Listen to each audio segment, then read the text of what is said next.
Hi everyone, it's Thursday, right before the Travers, the 140th edition of the Travers Stakes. Macho again, our colt, our Jim Dandy winner, he trained today on Oklahoma. He galloped a mile and a half, did it the right way. He came off the racetrack, he was really on his toes. After the training session, Dallas actually hooked a shank to him and he walked him over to the paddock.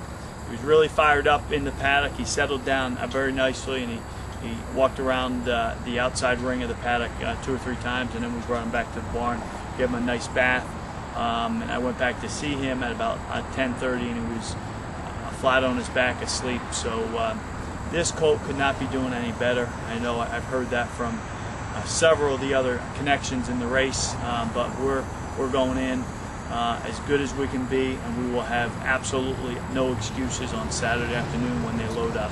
So I'll talk about the post position. We drew post position 5 out of 12. It's a perfect spot. We've got some speed to the inside of us, a little bit of speed to the outside of us. We're really hoping that there's a very legitimate pace up in front of us. We should be able to save a little bit of ground going into the first turn. I know Pyro, who's a horse that I certainly respect and I fear could really run well on Saturday, drew the 11 hole, so that should help us because I think he's got to make a determination. If he goes, he's got a very good shot to get hung out to dry into the first turn, and if he drops back, he's got a shot to really drop too far back, and there's a chance he'd have too much to do as they turn for home. Just like in the Jim Dandy, but I think he had a clear shot at us, and we stayed in front, and I don't think if they went around again that Pyro would have beat us that day. And that brings me to the third point. I was very surprised. We ended up with the lines maker. We were fourth choice in the race at 6-1. Pyro was the morning line favorite at 7-2.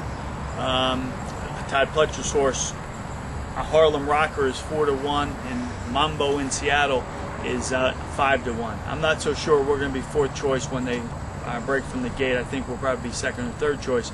I wouldn't fall out of my chair if we were the favorite when they broke from the gate. But all in all, as I said yesterday, the town is really starting to heat up. Everybody is focused on the Travers. The ESPN guys are in town, and the eyes of the world will be upon the Travers Stakes. And we're hoping that we show up on Saturday afternoon with Macho again. We really feel we will actually show up, and we think we've got a big shot to get the money.